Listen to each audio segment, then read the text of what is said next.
Guess what came in today?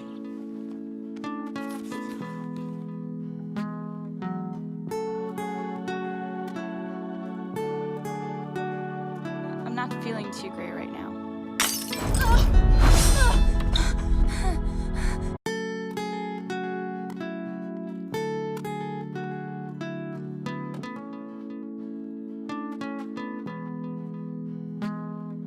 So whenever you're ready to stop moping and get back out there, I'll be there for you. Your Yang Xiao Long, my sunny little dragon.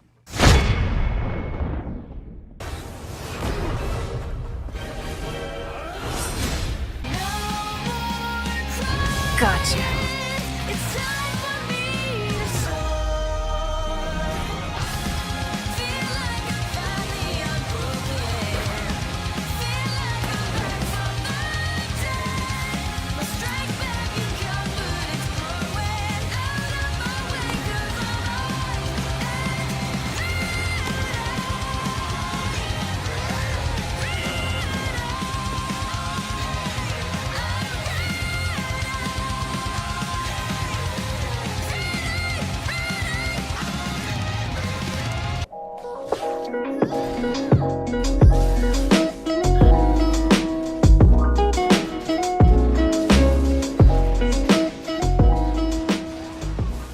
What's going on, guys? Hope you enjoyed that intro. I spent a little too much time on it, but I really wanted to pay homage to the character.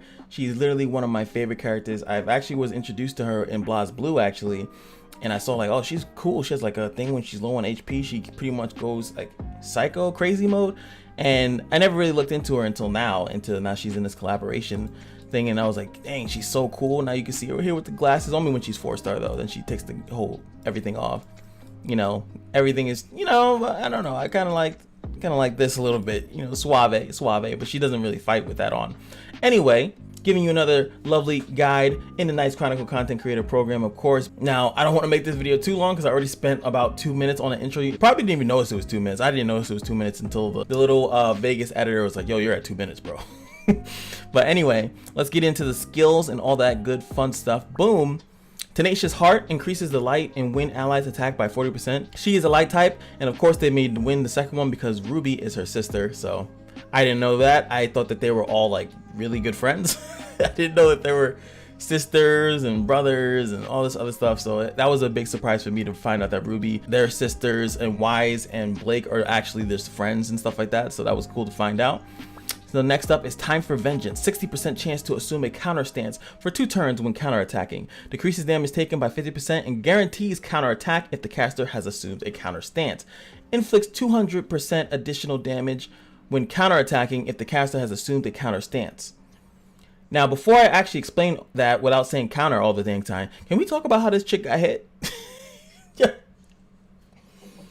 She got destroyed. She's probably dead. Like, she is very much probably dead. Anyway, the way that this passive works is that pretty much you want to have the counter stance. It automatically gives you the ability to counterattack. So as long as you're counterattacking, you're good. The only problem is that this counter stance only lasts for 2 turns, and if you don't counterattack within those 2 turns, it will go away. There's only one way to get it back, is by counterattacking. So you have to put in your actual substats or your rune set, or you have to use the S2. It's up to you how you're gonna manipulate that, but there's gonna be many options. We're gonna go through that when we go through the runes. Anyway, next up is the Compounding Rage. Assumes a counter stance for 2 turns at the start of the wave. So hey, at least you got it at the beginning of the wave for 2 turns, and at that point you have to pretty much keep counterattacking to make sure that you stay in your counter stance.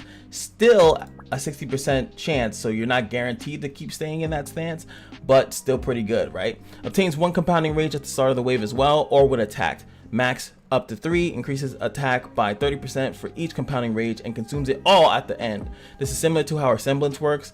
I'm pretty sure that's how it works. Forgive me if I'm misquoting it or anything like that, but that is kind of how she actually works in the actual show. She takes damage and then she can dish it back out.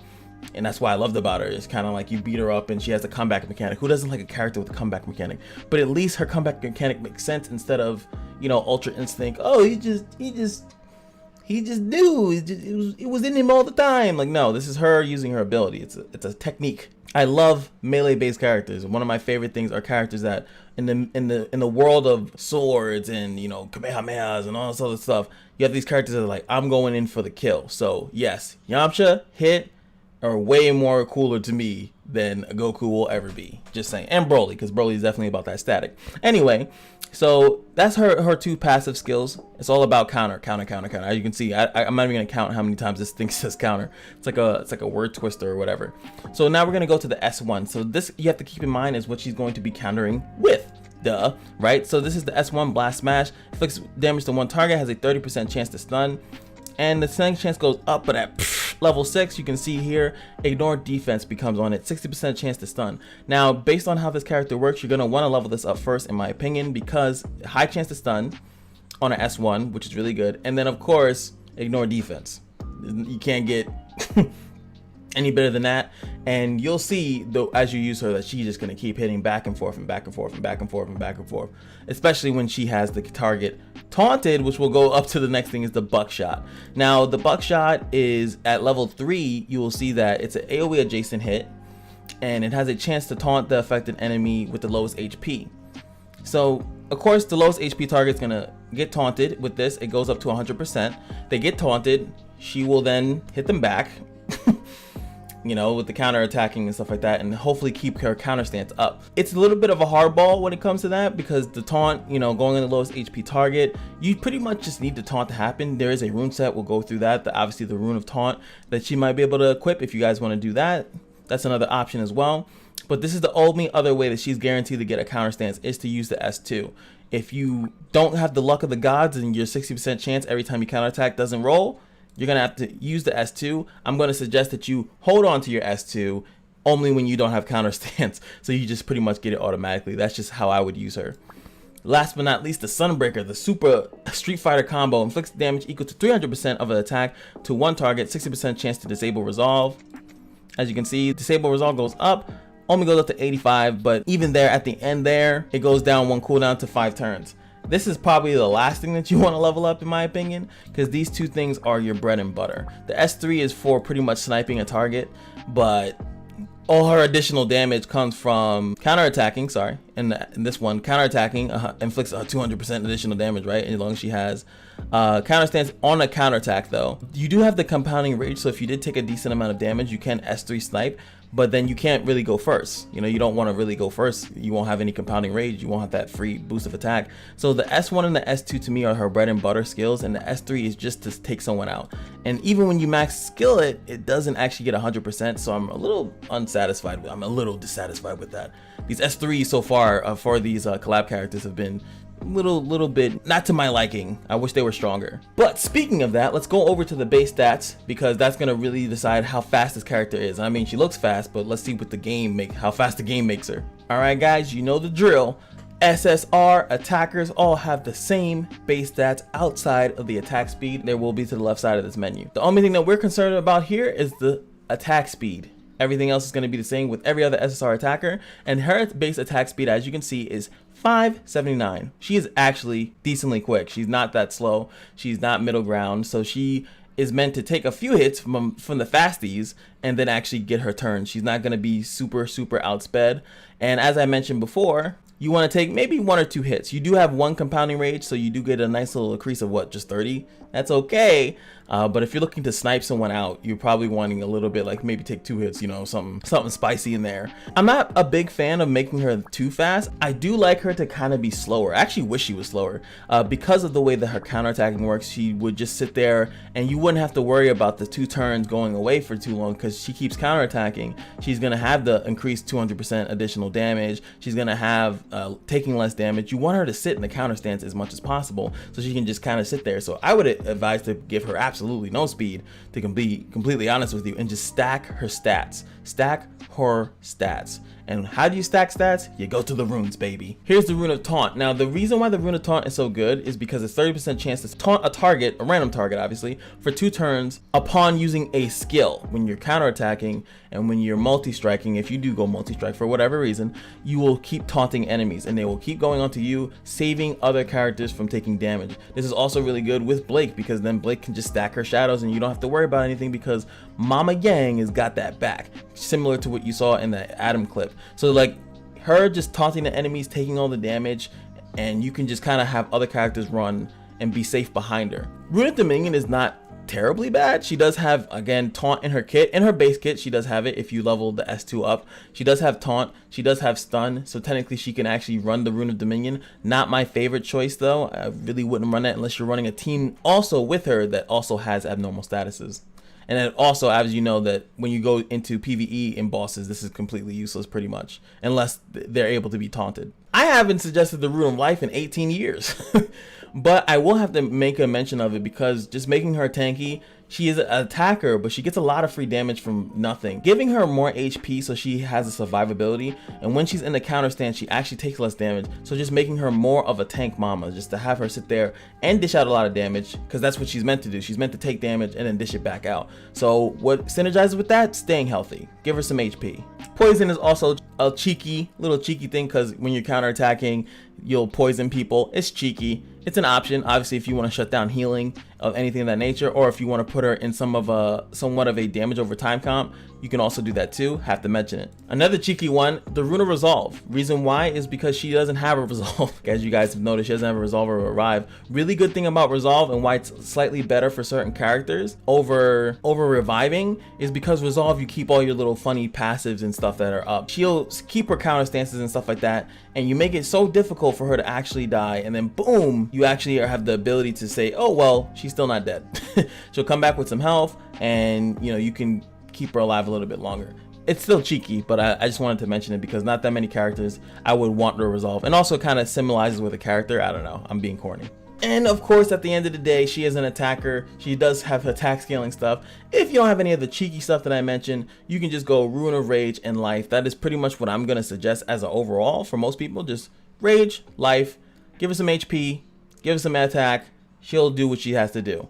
That is pretty much the basis of it. Everything else that I mentioned was more of a cheeky thing, you know, something cool that you can try out if you want to make her a little bit more unique, you know, make or adapt her to a certain dungeon or a certain PvP shortcomings that you have. That you're like, I can't stand all these healers, and then you give her the poison. Like, she keeps dying, but I kind of wanted to do this. Like, give her the resolve, stuff like that. You know, it's, again, just cheeky stuff. But Rune of Rage and Life, the basics that you can get out of the Rune dungeon, are pretty much your go-to if you don't have anything crazy or special. Next up, we have the beautiful, lovely hero talents. Of course, first one, we're gonna go with Weapon Mastery. It's there for a reason. Next up, 52, Gladiator's Determination is what I got, but again, if you're gonna use her in any dungeon, you might be able to solo a lot of dungeons, to be honest with you. But I always go with the arena one, at least at first, just because I want to try her out in the arena. So yeah. Next up, I went with the Burning Weapon. One, because she has a literally look at the left of the screen. There's a burning weapon. But yes, she's a counterattack character, so 50% chance every time she does her counterattacks, and when she uses the S1, it's gonna send out a burn, which scales off her attack, which is just extra additional damage. And I don't really care about these. Again, but you could go to defense. The defense is more of a consistent way of keeping her alive, and I do like that as an option as well. I think it's a toss-up between those two, if you ask me. 56, I went with Grudge because I'm a, what do they call it, masochist or whatever, a person that likes to take damage. I want to take the damage and I want to gain the attack. I want to be one with Yang. So yes, you could obviously go with the take less damage, which is obviously a smarter thing to do, but we're gonna go here with, you know, the craziness. Give me some attack when I get attacked. I want to get attacked. I'm taunting people. So that's another good reason. I'm taunting. I want people to attack me, and I want to benefit out of it. So same thing here, crit chance. I actually might even change this to this because for that same exact reason, but I went with the crit chance because that's what I normally go for. Add more crit chance, all that crazy attack, stacking additional damage stuff, and you could on top of that is nuts. Only reason why I didn't suggest the Assault rune set is because crit chance is just a nightmare to build, at least to get it up to like 100% or 90% where it's more consistent when a character doesn't have anything to kind of help you with that. But I'm probably thinking about switching to penetration. It's a toss up between these two, definitely not crit stack damage, but it's a toss up between these two. Up to you, honestly. And 60 is the passive, so duh. Alright guys, hope you enjoyed the guide here. I tried my best to give you all the fun stuff and give you the fun intro, and of course I'm gonna give you the secret outro. You know, gotta do it for the people. Let's look at our skills here in the vertical stance, right? So pretty cool. You see the one little punch there. Smack, she goes up and hits you. That's gonna stun. with her one really good spicy arm and the other arm that she like kind of got made for her. And this one is when she shoots off a bunch of shots. Really good. I love it because she, you know, she has both of them, so it's a thing. She uses it in many different ways to kind of give her agility. Such a cool character, man. And then I found out that other people have kind of like the same thing. They use it to like change their agilities and their movement and maneuvers, but I was like, yeah, whatever. She's the first one I knew about it, so ha. And then of course the S3, the Mega Death Combo Bang.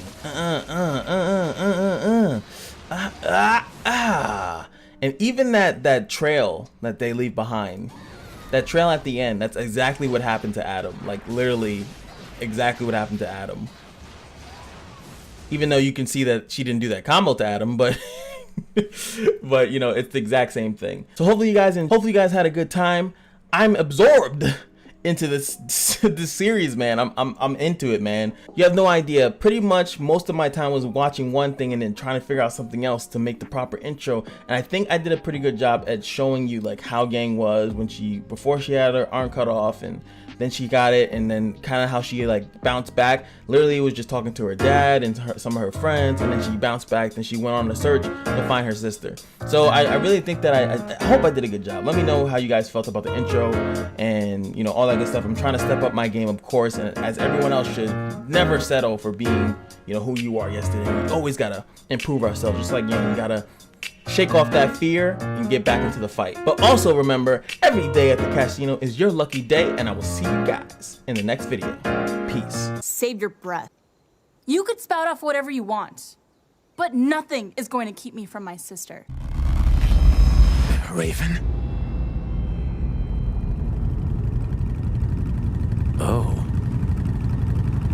Hey, Ruby. I'm coming! Oh, we didn't know how many people were coming, so we just cooked all of it.